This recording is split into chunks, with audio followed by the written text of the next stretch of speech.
Life is like a dense tropical forest. Death is like an arid and barren desert. When I say this, people seem to always misunderstand what I'm actually trying to say. They think that I mean that life is beautiful and death is horrible. In response to this, I tell them to look for pictures of forests for several minutes and do the same with pictures of deserts. Then tell me what they thought the next day. The result would almost always be the same. They would come the next day and tell me that forests are beautiful and deserts are horrible. This is because they didn't look at the pictures with an open mind. They looked at them with their minds closed shut, the rock being everything they have been told to think about the two scenarios. Because of this, they were blind to the magnificent beauty of the desert. Since we are kids, the opinions of the general public are shoved in our minds to the point that they become our own. Just like the forest is gorgeous for being resourceful and full of life, the desert is scary and terrible, since we are led to believe it is a place where very few life can actually thrive in, which is not true.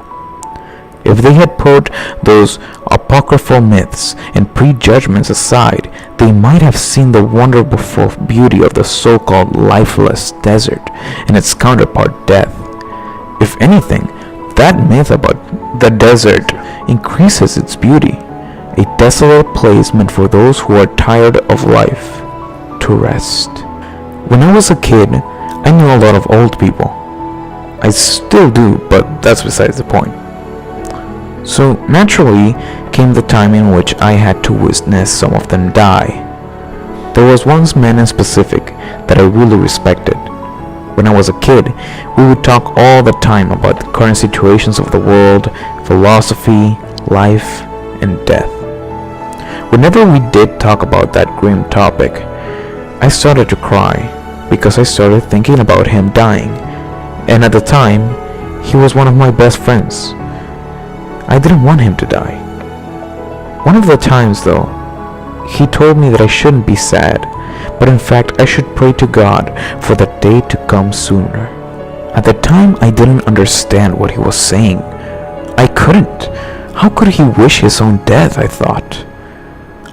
But I didn't understand. I didn't understand the feeling of just being tired of living and knowing that your time is close, yet it never seems close enough. Eventually, like many people of his age, he got Alzheimer's disease. This was just a little over 4 years ago. It was heartbreaking. To think that he used to be one of the most knowledgeable people I've ever known, even today. Yet during those days, he couldn't remember his own kids, or even himself. It wasn't always like that though. Sometimes he would remember some things, but those times became smaller and less frequent as time went on. One day, while we were having one of those talks that we used to have when I was younger, suddenly he stopped in the middle of a topic and told me something that today I take as a rule, unforgivable to be broken. Arnaldo, I want you to promise me something. I want you to promise me that you will live life in a manner that when you find yourself in your deathbed, you can look back at life and confidently be able to say that you have no regrets. I was startled, to say the least. Not only had he interrupted one of our discussions, but to tell me that, something about it just didn't feel right. Regardless, I just shrugged it off, nodded, and said that I promised to do so.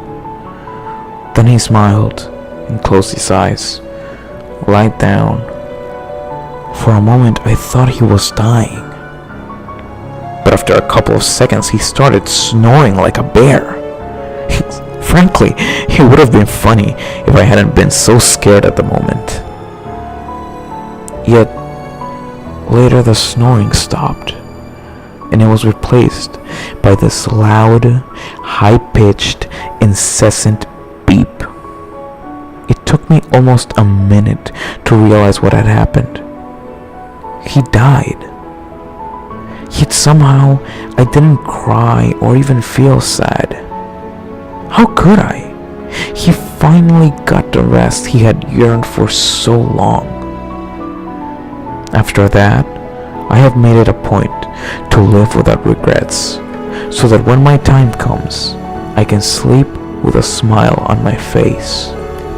After everything I have told you, I may have left you with the impression that I want to die, but I don't.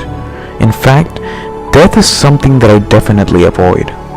Not because I fear it, but because all of us will have all of eternity to dwell on its sands.